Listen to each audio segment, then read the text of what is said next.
Thank you for tuning in to Trail of Family Tales. If you joined us for part one of the mini series, you learned about my great grandmother, Mrs. Bettie Hill, who was a professional cook on Fifth Avenue in New York City. Today, we're going to come back home. And home for her was King William County, Virginia.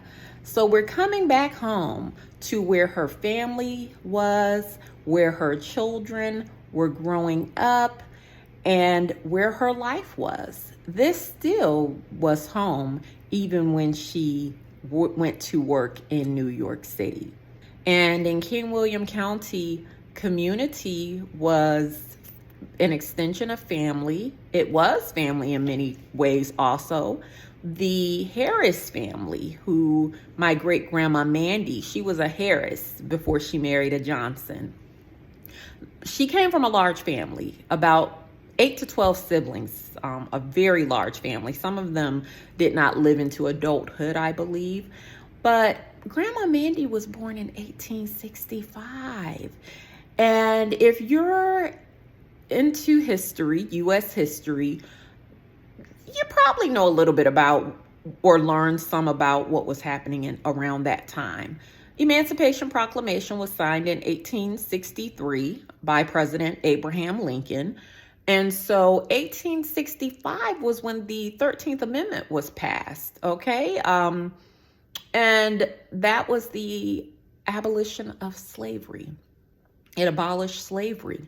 So Grandma Mandy was born free right at that time. And so there was a lot of instability. Right before the Civil War began, the family had been living in what the stories that were passed down to me. There was a tale of us coming from Shirley Plantation in Charles City, Virginia. Grandma Amanda, that is where her family roots began. And prior to them being sold up to Pulaski, Virginia. Pulaski is in the mountains. It's in the Shenandoah Valley.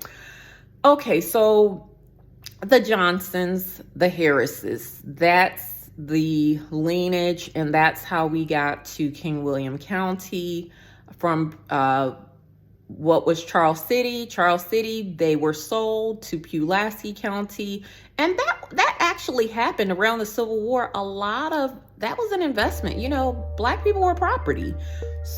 So part of capitalism, slave owners were trying to protect their investments. So they were selling off slaves in areas like Richmond, Virginia. Okay, the capital of the Confederacy. They were shipping them out. We got to get rid of you because we don't know what's going to happen. As the Confederate troops started retreating and losing ground, people started doing things just like the Great Depression, Wall Street. You start selling off stocks. People do things when they're under pressure. And so my family, it was within 5 years before the Civil War, around the time of the Civil War, they were sold to Pulaski. Pulaski is maybe 3 hours from the Richmond area, or maybe 3 or 4. It's no more than that.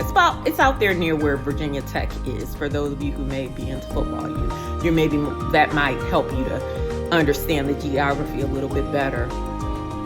So they're in Pulaski just for less than a decade, for less than 10 years.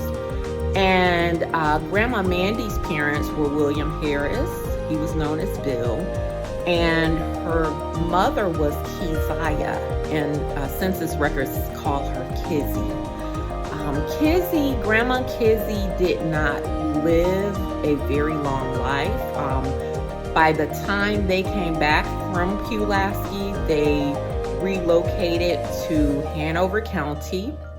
And I'll show you a map of where King William County, where my grandfather grew up. It was a section of King William County called Pauls, Virginia.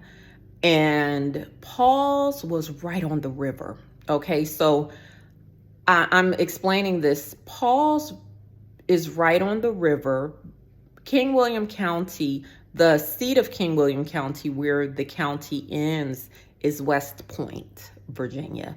West Point is the mouth of where the York River surrounds King William County. King William is a peninsula, so it's surrounded by water on three sides. The mouth of it is West Point. That's the York River. The York River splits off on two sides to make up the Pamunkey and the Mattapony rivers. Many of our rivers, especially in Virginia, are named after Native American tribes because they're such an influence. We'll talk a little bit more about Indians in the next series, okay? I've got a little family connection there, so we'll talk a little bit about that in our series when we talk about the hills. Okay, so the Johnsons, Grandma Bettie, she was able to offer them that history of the family.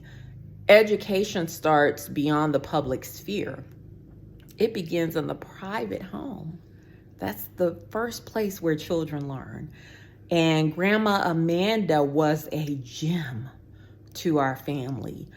She was the matriarch, and she came from a large family herself. Amazing grace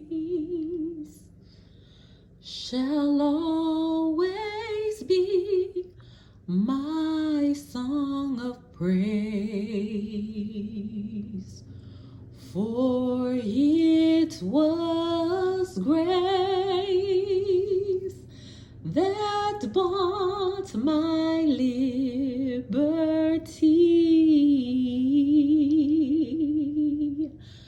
I do not know just why he came to love me so.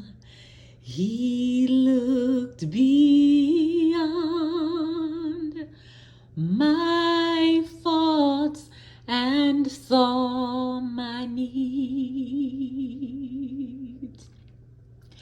I shall forever lift mine eyes to Calvary, to view the cross where Jesus died for me. How marvelous that grace that caught my falling soul. He looked beyond my faults and saw my needs.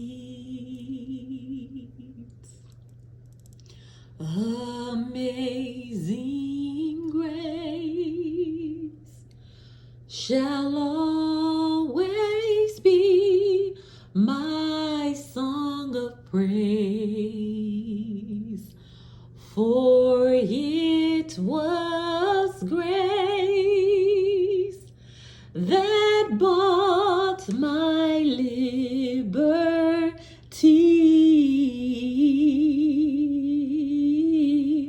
I do not know just why he came to love me so. He looked beyond my faults and saw my needs.